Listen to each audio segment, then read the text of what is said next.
I was in a big slum called Kibera, where there was a small, tiny technical school.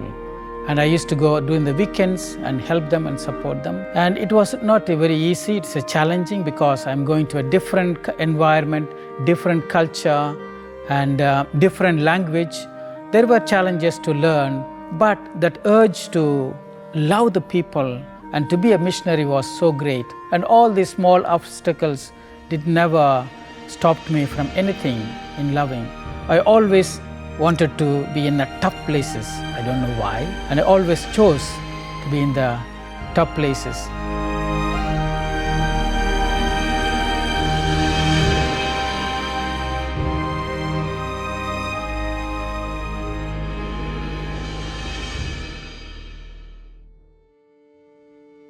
There was a civil war in the Sudan. The northern government, the Islamic government, was controlling the south. South mainly Christians and animists, and Father Pulikal, he was in the south in a place called Tonj, and he was running a school and a parish he had. And all the youth were with him. He was really very inspiration for the youth. And the rebels, they wanted to get the youth, and that's how the whole mission was abandoned. Some of his students also were taken by the rebels, and they were in the bush, and he was going with the soldiers in the bush for nearly 1.5 years, and we thought he's dead and gone. And after we found that he's alive, it was John Paul II and intervened and asked the rebels to release Father James. And he was released later on in Ethiopia, and he came back to Nairobi to join our community. And during that troublesome time, the absence of Salesians, because we closed our missions, our superior asked, is anyone volunteered to go? Then I volunteered to go to that mission, a place called Wow, because we could not reach Tonj. The next station is Wow, and it is a very, very remote area. When I went there, there is no running water, no telephone, and you cannot contact with the outside world. The only way we can reach that place is through cargo planes. There is no way to reach by road. And we had a small school there, and I took over the school, and we, together with the Jesuits, we formed a community. Then later on, we started to build other primary schools. So God was so great to me and generous.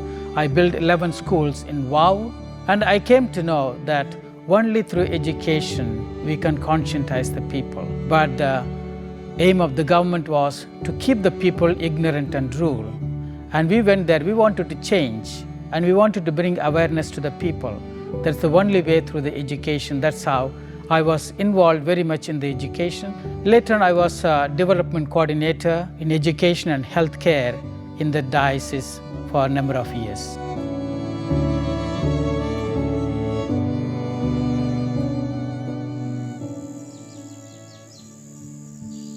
It was in the 1999, we had a big disturbance in the Wow town, and the rebels and the army in conflict, and some of the children, they never came back. We had to close the school for a couple of months. I still remember that night. There were 2 more Salesians came and joined me, Father Farrington and Brother Barron. Brother Barron was in charge of the technical school, especially the printing. That night we thought we are going to die. Farrington was a young priest, he came and joined me. And that night we saw only bombs and the bullets raining. And also our church was destroyed by the rocket. And many people died in the town. Nearly 25 to 30,000 people died. The world did not know anything about this situation. And they were shot like dogs.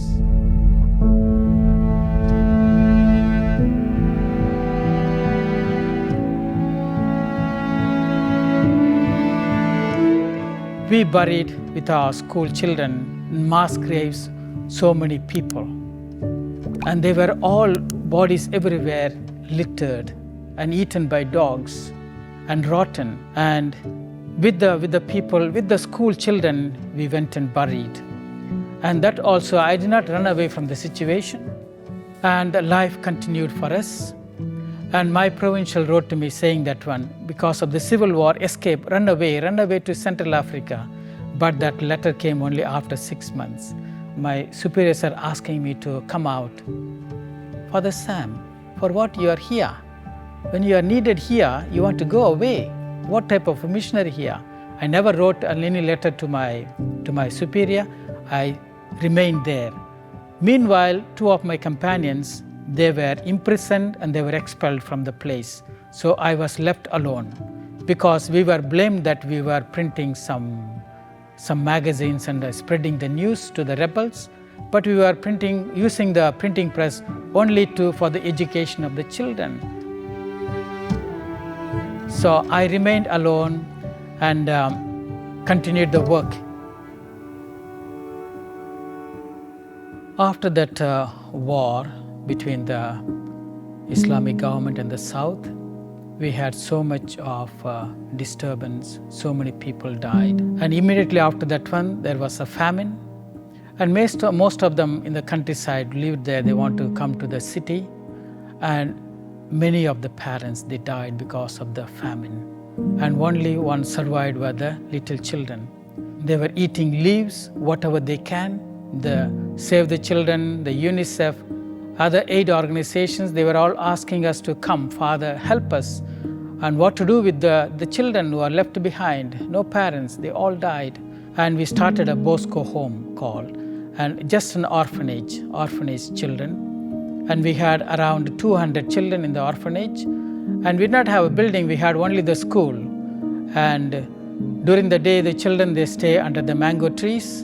And at night, the classrooms were used as a dormitory. And this one went on till we settled down. Then later on, we sent them to the schools that we built, and we gave them the food, and we gave them the shelter, and also the uniform. Everything was thrown to us. But the aid organizations, they were great, and they helped us a lot.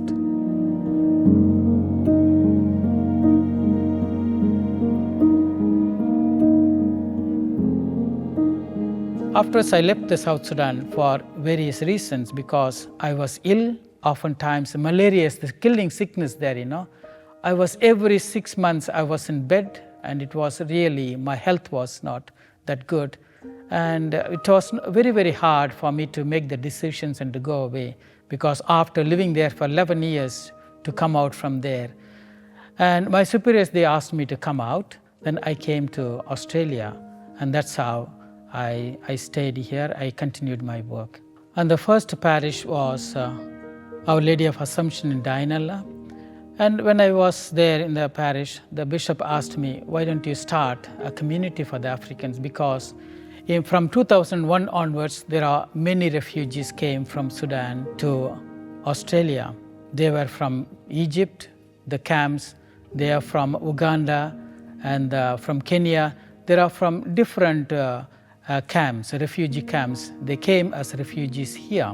And the bishop asked me, why don't you start? That's how I left the parish and I started the center for them and for the Sudanese at Westminster, St. Bakita Church. And it's almost 20 years now. And when they came, I knew some of them. Some of them were baptized by me. Some of them were students from my own school and parishioners from my parish. And some of them I knew already, and it was easy for me to connect with them. And my missionary life never died. Still I am a missionary, though I am not in the mission land in Sudan or in Africa, but still I love the missions. Then I see the need to help the missions because here we have so much of things. God was really good to bless this country and the people, and we have enough and more. And I said to the South Sudan, the sisters, they were struggling for the health care, no medicine, etc. I started here mobilizing the people, and now we are building a 200-bed hospital in the South Sudan, a place called Wow. I send all the equipments from here, and every year we send a sea container, 40-foot container. I might have sent 20 containers. And also the education, I might have sent from our schools gathered around 4,000 desks and chairs, because otherwise the children, they sit on the ground and learn. So all these things from the parish and from the people, from the education, from the schools, they all come and they all help me to develop the South Sudan, especially for the education and health care.